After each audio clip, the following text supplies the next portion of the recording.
We had a client that we worked with, and she was really struggling with profitability. She kept raising tuition. She actually did 3 tuition increases within a 15-month cycle, and she still could not catch up.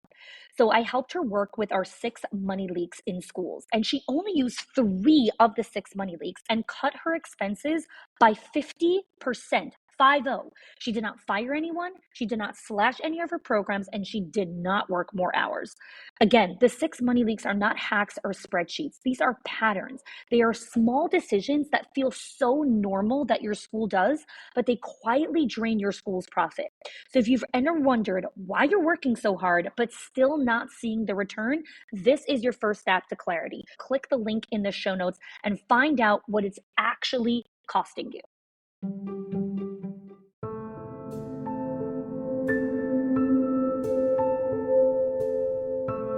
Sara Schreiner is the owner of Sunshine Academy in Laurel, Montana.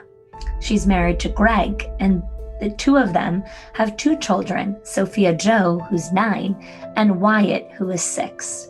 Sara cares deeply about her team and the families that she serves, and her unshakable optimism and her mindset to be in the pursuit of excellence is truly remarkable.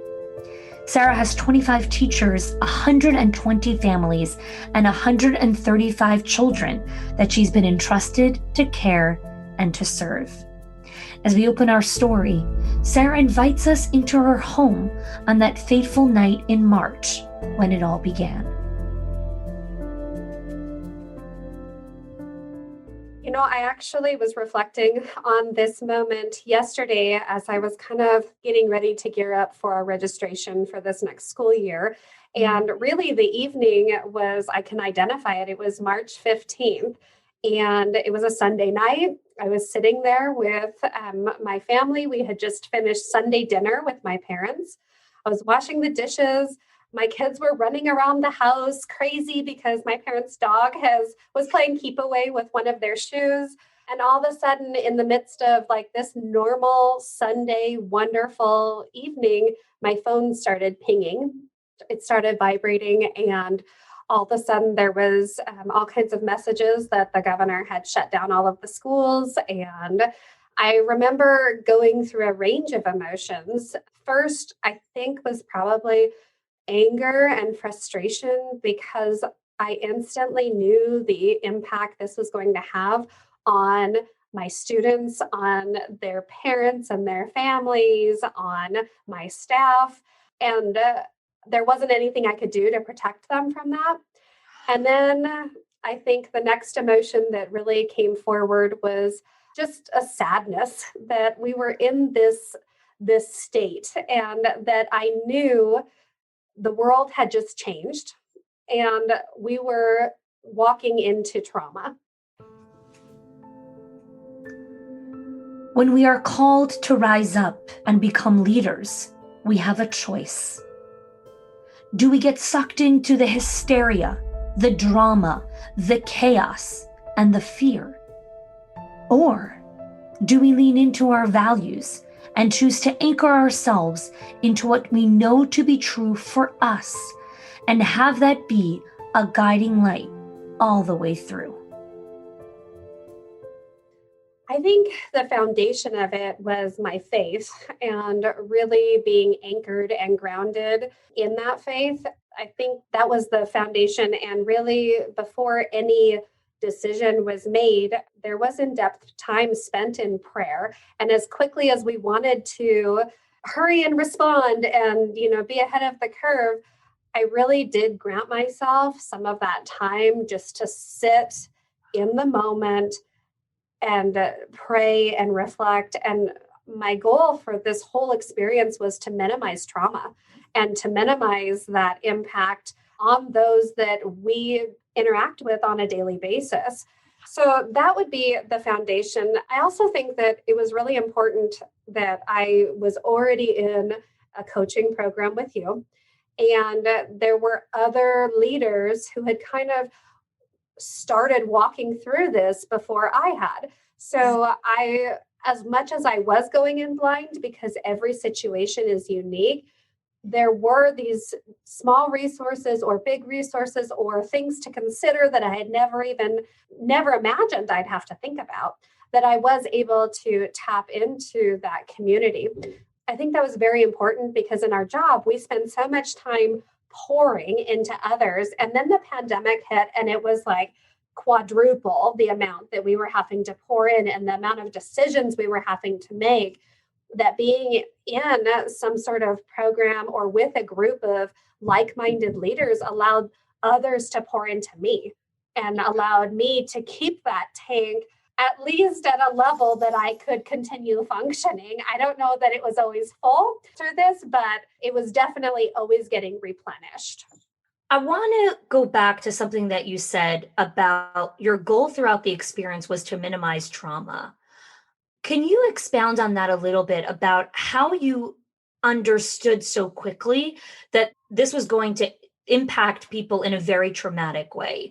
I think that only now or a couple months into it did, researchers and studies start coming out about the impact and the rise in suicide and anxiety and depression and, child trauma and domestic violence, and all of these things started coming out later. But you had this kind of like, I need to minimize trauma. Talk to me a little bit about that. I really think that I have kind of an innate ability to see the future and to be able to really look and see things 3 months down the road, 5 years down the road, and to have clarity on that. And so when I think you're a visionary person and you're looking forward, you understand the impact of small changes. And I knew that this wasn't a small change. And I knew in my gut, this was not we're going to shut down for 2 weeks and then life will go back to normal. There just wasn't much logic behind that. So I think my experience with kids, knowing that sometimes the impact of just changing a classroom, how that can take months for a child to adapt, or maybe a change in a household. I've seen the impact that that's had, and over my 20 years in the early childhood field, I've witnessed how small changes really impact families. And this really wasn't a small change. So it was easy to kind of craft this narrative that we were looking at something that will be in the history books, that my main focus needed to be minimizing the trauma of it. As decisions continued to be made across the nation, and each state and city crafted its own rules and regulations, parents needed to make choices about what they were going to do with their children. Many of them did not have tools to communicate as to what they needed or how to ask for input and advice in a way that was respectful and kind to the leaders. Before COVID hit the country, Sara had been creating her own unique parent philosophy and how she incorporated it into the curriculum at Sunshine Academy. I love my philosophy. Not that I'm biased, but we like to brag at our center. We don't just provide childcare, we provide parent care as well. And I think that really originated when I became a parent. And all of a sudden I understood and really had value for those people who seen the bags under my eyes, or seen me on those mornings where nothing went as planned, and they were there to kind of pick me up and dust me off or give me guidance going forward. And so I feel like one of the really unique areas that we focus on is serving our parent community and making sure that we're providing that parent care as much as childcare, so that the whole family unit is really taken care of. And our motto is learning for a brighter future. And we all know that children don't come with a handbook. And so us being able to guide parents through that process, it's really an honor and a privilege, but it also is what sets us apart. Can you walk us through some of the principles of your parent care program?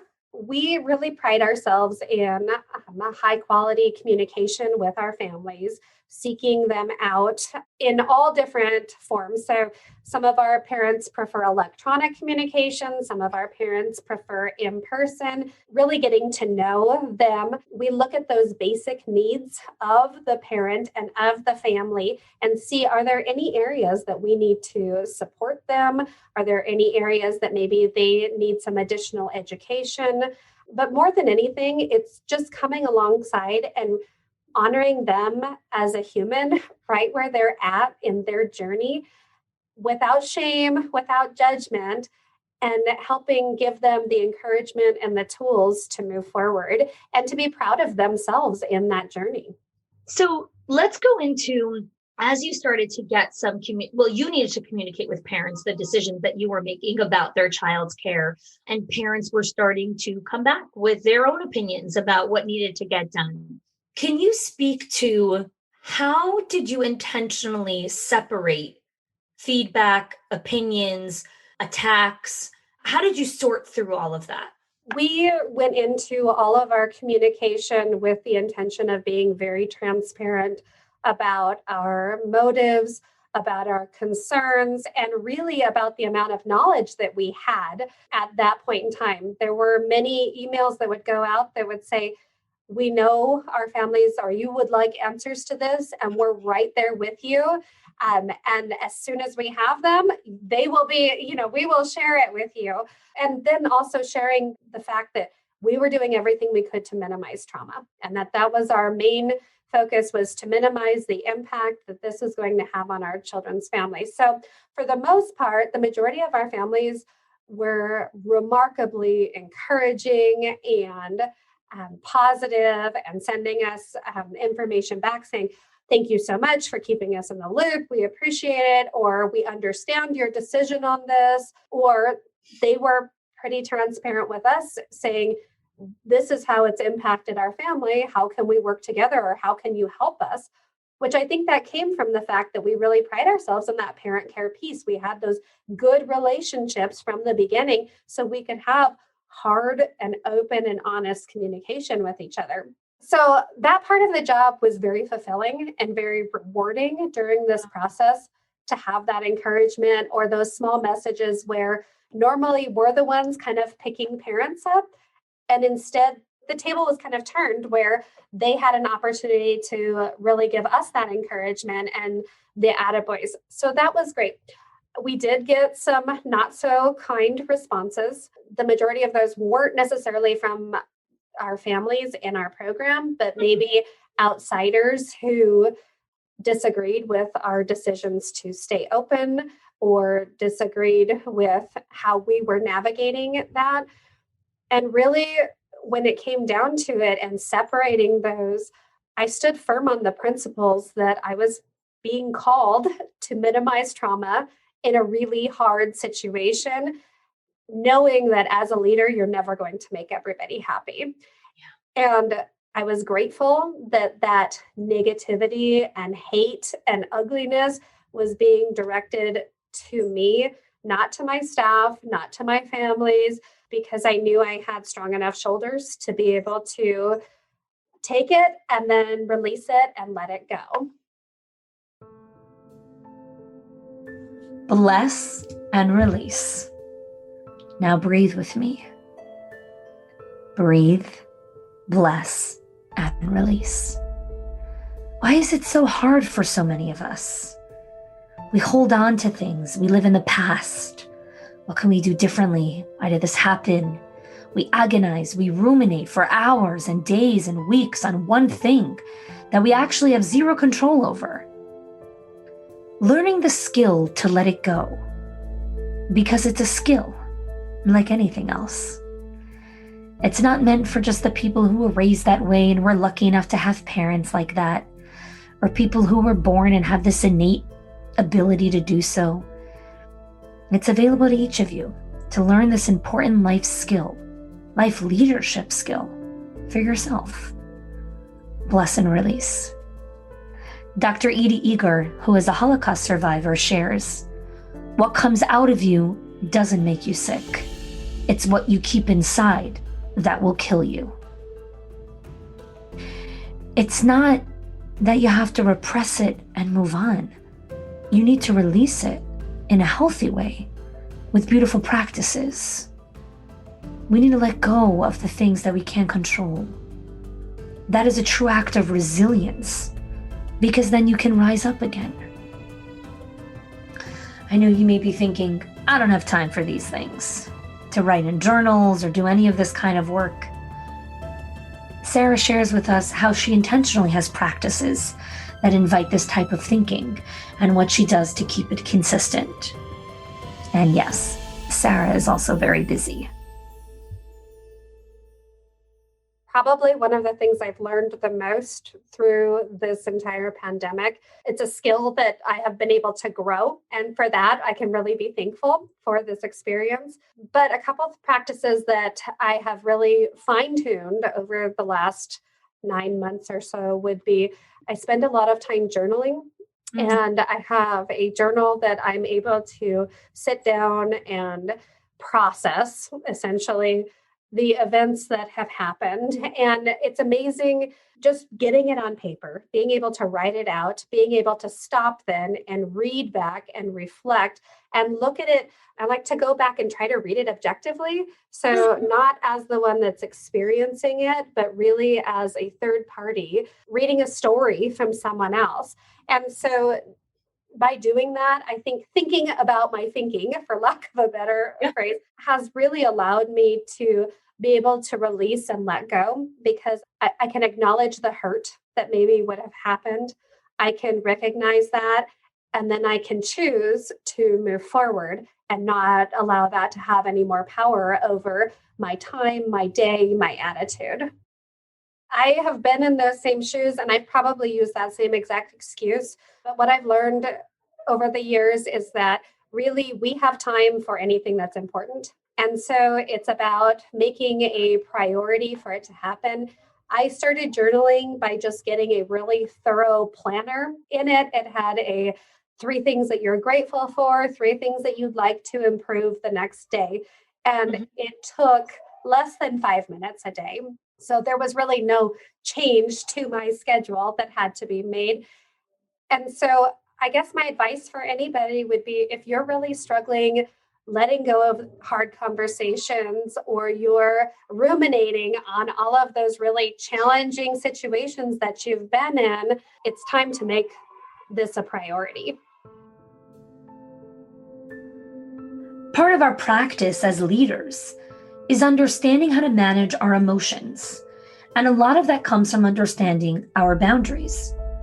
Boundaries create very clear and kind markers of where you begin and where you end. What do you allow and invite into your world, and what you don't? As a mom of 2 young children and wife, Sara is super intentional about how she wants to show up in the numerous roles and identities that she wears. While it may be muddled up soup for you right now, I want you to lean in and hear how Sara has created these boundaries and how they have helped her create a beautiful quality of life. There was a time in which I had very little boundaries within all of my roles, and my work life spilled into my home life. My home life was spilling into my work life. And nobody was happy, least of all myself, because there was always a part of me that was somewhere else. And so I don't remember exactly where I heard the quote, but it was towards working moms and allowing them to give themselves permission to be 100% wherever they were in that moment. And when I really started thinking about that, I hadn't been doing that within myself. I hadn't been giving myself permission to be Sara the entrepreneur, or Sara the mom, or Sara the wife. There was just too much blurriness between those roles. So I started really sitting down and having honest conversations with the people that really those boundaries needed to occur with. So it started first with my staff. And basically me being willing to sit back and say, I have done a really good job hiring people. I have high quality people working for me, and I trust them. And the best way to trust them is for me to say, unless the building is burning down or someone's headed to the hospital, when I'm not there, don't call. And so that was the first boundary that I set, and nobody respected it. I think nobody respected it because they didn't really believe I'd never up to that point followed through with it. So I would get messages, text messages, phone calls, and I had to reinforce not responding to those messages, not answering those phone calls, which was a challenge. But once I've made up my mind, I'm pretty stubborn and pretty set to that. So that was the first big boundary that I set. And then within the others, the same went for when I was at work. I promised my team I would be there 100% and that I would give them 100%. And I think it took several months for them to really, truly understand that the value of that, because they had been used to me being at their beck and call and being able to call me and being able to bounce ideas. But what I found was that I was truly hindering the growth of my team and also the growth of my family, because we were able to, as a family, really connect and have these wonderful moments that weren't able to occur prior because there was always an invasion from some other avenue of my life. And so my overall contentment with each area of my life grew exponentially when I started setting those boundaries and really reinforcing them. The phone. The beautiful, yet always in our eye vision phone. You're using it right now to listen to this podcast. It's an amazing device and can also be very dangerous for your quality of life. Creating boundaries around phone usage is part of your resilience training. Your ability to train and protect yourself, to save your energy and time and mental capacity and space so that you can do the things that you really want to do. We all used a ton of apps for our business, right? And I had my accounting app and I had my staff communication app. And then we had our parent communication and they were all on my phone. And what I found was when I went home, even if notifications were turned off, you would still pick it up. And there would be this tendency to want to check because you're curious. And we all love our business, right? I mean, that's why we're good at what we do. Mm-hmm. So instead, I went down and I invested in a separate iPad that all of my apps and all of for work are on that. So that doesn't get brought out during home time. And I deleted them all off of my phone. So when I'm at home, I have permission to be 100% with my family. And even if I were to pick up my phone to do something, I'm not going to be tempted to maybe check in on something that I can't commit to 100%. I think for me, what I'm learning is it's just like the classroom. You really have to start with the environment and setting up the environment for you to be successful. And I needed to do that with my home life and my work life. So you've walked through a hard journey and you're sitting here and listening or taking a walk or in a car ride and you're listening to Sara's story. I'm sure you can relate to a lot. I now lean into a new direction at this point in our story to ask Sara to share about the pride that she feels in herself as she walks into the new year of 2021. How is Sara different than she was in January of 2020? As you hear what she shares, I invite you to think for yourself. How are you different today than you were back then? Being on the other side, and obviously we're still in a pandemic, but this isn't new. This has kind of become a part of our lives right now. Being able to look back, I really have pride in the strength that I have as an individual.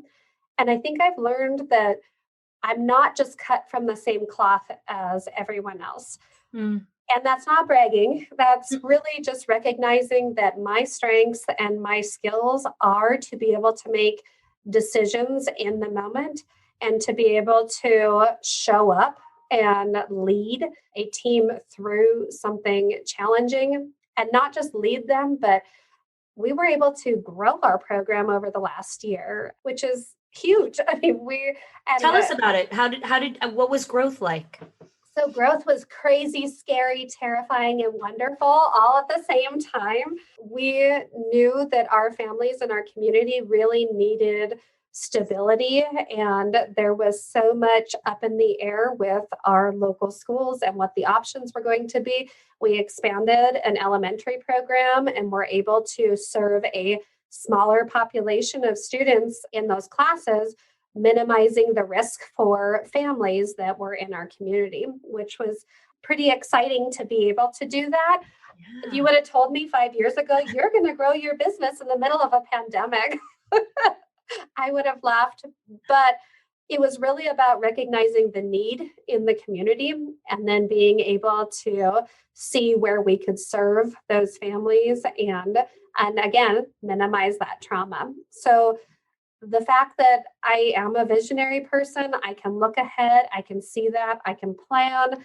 I have a lot of pride in myself being able to recognize those are skills not everybody has.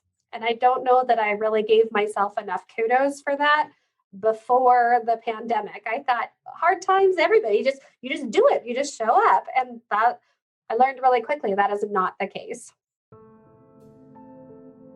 Sara is a mom of young kids. And as we know with any age of children, they're watching what we're doing, what actions we're taking. We're their greatest role models. Sara opens up and shares how this season wasn't just difficult for her school as she led through a pandemic. This was rough for her also personally. In addition to the pandemic, this was a hard season for my family. I have a 9-year-old daughter and a 6-year-old son. And within a 4 or 5 week period, both of them had a classmate that passed away. So in addition to being yanked out of their school and having to distance learn, we were processing a lot of emotions of not just grief of their life and their schedule and their routine, but also grief of another child. And it wasn't just once, it was twice.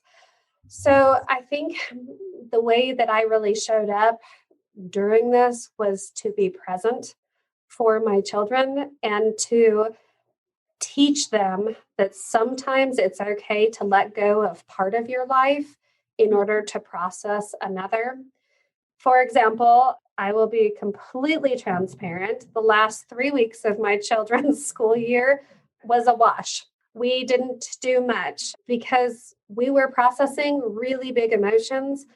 And sometimes it's okay to let everything go in order to give yourself permission to do that. And so we spent time in our backyard. We spent time, my husband decided he was dedicated that we were not going to have just all bad COVID memories. So we were building a treehouse, and that was going to be our family memory. And so we nicknamed it the Tree Mahal because it's bigger than my living room. I need to see a picture. We are dying to build a treehouse. Oh, yes, I will send it to you. Yes. But the lesson that I think we really needed to teach our children was in the midst of hard times, we turn into family and to one another. And really, it's about being together, practicing a lot of grace with one another, and giving ourselves permission to feel the feelings so that we can move forward and let go. So I sure hope that 20 years down the road or however long that my children remember in the midst of chaos, my mom was there. She was present. She made the hard decisions, but was always willing to follow up with a lot of love and a lot of grace. I mean, I think that's the wish that we all have for our kids, whether they're young and we're still able to be so impressionable on them, or they're already teenagers and young adults. We always want our kids to know that home is a lifeline for them and it's a sanctuary. So I want to end with this final question. I know that during survival seasons, it's almost impossible to dream, especially to dream big because you're in survival. You're just taking it day by day. And now that you know where you're heading, this isn't new anymore, right? We've walked through this many, many times. Talk to us about some of your big dreams and kind of what's on the horizon for you and for your company. I always joke because my husband, he'll ask us, okay, what's next, Sarah? And I'll say, well, we're building our empire. And that's what I like. We're building our empire. If I'm dreaming big dreams, we're changing the world. We're raising a generation or helping families raise a generation of individuals who are kind and compassionate and listen to understand and genuinely seek to serve one another. That's the long-term vision, is that we no longer see big, ugly scenarios like we've all seen on the news of grown-ups behaving badly, and that we all can engage in civilized and good and deep conversations with each other and maybe not agree, but understand one another. And so that's the long-term vision, is to really unite with parents in that mission to change society for the better. So, but the upcoming things, maybe 5 years down the road, we have every intention of expanding our elementary program for families, and to continue to really grow. We're implementing new services like parent coaching into our programs. So it's not a solo sport anymore. You get to come and work with professionals who actually get it, and they have practical strategies that work that will help bring peace back to your family. So those are kind of the upcoming goals. And really, though, it's just about making that difference and really setting our students up for a bright future. Sara is a beacon of light and joy. What a privilege it is to work alongside her and be part of her journey. You see, it's the hard thing about hard things. There are no simple answers. There's no easy quick fix solution. There's no hacks, tricks, or tips to get you through it. You got to do the hard work. You need to stretch that courage muscle and believe that the pain that you feel now is temporary, and you could create a brighter and more beautiful future for yourself. Believe that it's there. Mindset before mechanics. Elevate your mindset. Envision what's possible. The steps will follow. And now, Sara and I would love to hear from you. What were your greatest insights into this story? And what questions do you still have? Come on, join us into our Facebook group, the Schools of Excellence Lounge, so we can continue our conversation.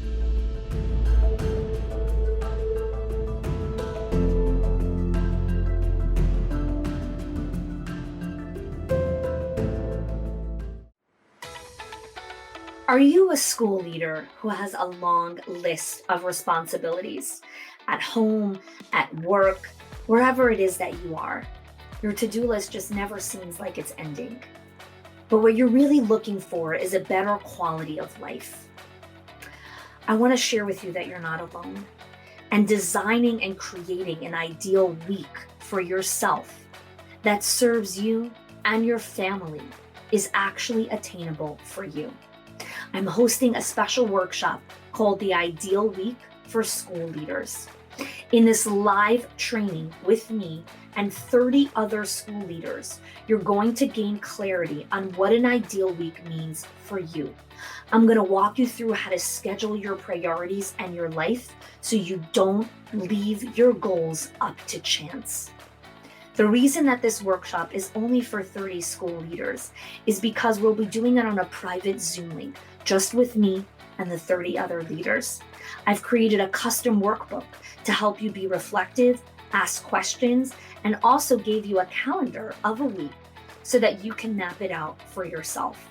The workbook will be full of strategies, technique, and scripts to help you as well. So if you're looking at what does the next stage of growth look like, because growth isn't always about numbers. Growth is about what are the priorities that I need to set in my calendar to hit those goals. Results follow the calendar. And so you need to identify the top priorities that you need to focus on to move your school in the right direction. Whether it's planning for your exit strategy, retirement, training the next in line, hiring, taking time to spend with your kids, whatever it is. In this training, we're going to build a calendar that serves you and your stage of life, what is important, what is critical, and what your personal values are. You're going to stop diffusing energy in multiple different directions and create a beautiful life that serves you and your school and your long-term goals of legacy and impact. Let's do this together. Head on over to chani.me/idealweek or click the link in the show notes.